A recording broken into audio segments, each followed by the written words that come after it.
အောင်မြတ်တာနဲ့တပည့်တက်ခိုင်တို့နှစ်ယောက်သာ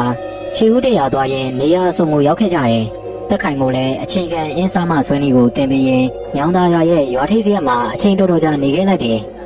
တက်ခိုင်ကတော့အရက်လေဖျားမှလှူလိုက်ပြီးသူ့ဆရာအောင်မြတ်တာလို့အစွမ်းနေရခြင်းတော့အပတ်တကုတ်လေးလာတယ်အင်းစားမတွေဆွဲတယ်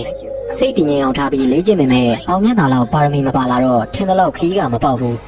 တရက်မှာတော့တက်ခိုင်မနဲ့အိယာနိုးတော့ဘေးမှာအောင်မြတ်တာမရှိတော့ဘူးဇေယျထဲကရေဦးစင်လေးမှာစာတစ်စောင်းတော့ထားသွားတယ်တက်ခိုင်လည်းစာကိုယူဖတ်လိုက်တော့တက်ခိုင်ငါမဟာမြိုင်တို့ကိုခဏပြန်သွားတယ်ငါဆရာကြီးခေါ်လို့ခဏပြန်သွားရတယ်မင်းအခုလုပ်နေတဲ့အလုပ်ကိုပဲဆက်လုပ်နေပါငါမရှိတဲ့အတွက်မင်းအတွက်ဘလို့အခက်ခဲပဲရှိရှိမင်းကိုပေးထားတဲ့အင်းစားမတွေကိုယုံယုံကြည်ကြည်နဲ့စိတ်နှစ်ပြီးလှုပ်ဆောင်ပါဒါကမင်းအတွက်အတွေ့အကြုံတွေရလာလိမ့်မယ်တက်ခိုင်လည်းအောင်မြတ်သာရဲ့စာကိုဖတ်ပြီးတက်ပြေးရှိတစ်ချက်ကိုမောက်ထုတ်လိုက်တယ်ပြီးတော့မိမိလုပ်ရမယ့်အင်းစားမတွေကိုပဲထိုင်ပြီးရင်းနေတယ်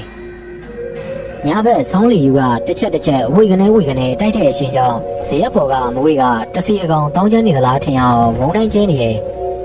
တက်ခိုင်လည်းဇေယျလေးခွဲရလေးမှာဖျောင်းနိုင်မီလေးထုံးပြီးတော့အင်းစားမတွေရင်းနေလိုက်တယ်အချိန်ဘလောက်ကြာသွားမှမသိလိုက်ဘူးဇေယျဘေးမှာတစ်ချက်နဲ့လမ်းလျှောက်တန်လိုတယောက်ဖြတ်သွားသလိုအတန်ကြာတော့မှသတိပြန်ဝင်လာတယ်ရွာတွေကကြက်တွန်တန်ကိုနားထောင်လိုက်တော့ဒါလူငယ်ကောင်းချချိန်တော့ရောက်နေပြီအလိုလေးကလေးငိုတန်ပါလားဒီအချိန်ကြီးကိုရွာပြင်မှာဘယ်ကကလေးငိုတာလဲရွာတွေကများကလေးလာပြစ်သွားတာလားတက်ခိုင်လဲရေလက်စအင်းကိုချပြီးဖျောင်းနိုင်မီလေးကိုလက်လေးနဲ့ကာပြီးတော့ဇရက်အောက်ကိုဆင်းပြီးလိုက်ရှာကြည့်တယ်ဒါပေမဲ့ဘာမှမတွေ့ဘူးကလေးငိုတန်ကတော့အတိုင်းသာကြားနေရတယ်ကလေးရဲ့ငိုတန်နဲ့အတူမိန်းမတစ်ယောက်ရဲ့ငိုတန်မှာရောပြီးတော့ပါလာတယ်တက်ခိုင်ကစိတ်ကိုတင်းငင်အောင်စူးစီးလိုက်တယ်စိတ်ကိုစူးစီးပြီးဇရက်ဘေးဘက်လေးကိုကြည့်လိုက်တော့ဟာတော်ရုံမကြောက်တတ်တဲ့တက်ခိုင်ကတွေးလိုက်ရတဲ့မြင်ကွင်းကြောင့်ရုတ်တရက်လန့်သွားတယ်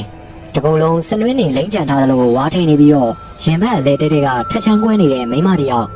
မျက်နှာတစ်ခုလုံးဖောရောက်နေပြီးတော့ရင်ဘက်အလဲကနေသွေးစိမ့်ရှင်ရှင်နေပန်းထွက်နေတာ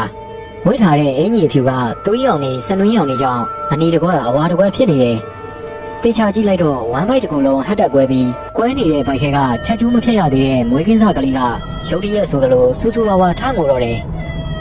ဟာကလေးကချက်ကျူးတန်းလန်းနဲ့ကွဲနေတဲ့ဘိုက်ထဲကနေတွဲလောင်းကျနေပါလား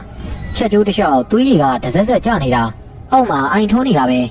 အဲ့ဒီသွေးတွေနာမှာရင်ကောင်းမဲမဲတွေကအုံလိုက်ကျင်းလိုက်ဝဲနေတာတကယ်ကိုအော်ဂလီဆန်စရာကောင်းတယ်တက်ခိုင်လဲစိတ်ကိုမနှဲတင်းငင်အောင်ထားပြီးတော့ဆရာပြောထားသလိုဒါကငါ့အတွက်အတွေ့အကြုံပဲ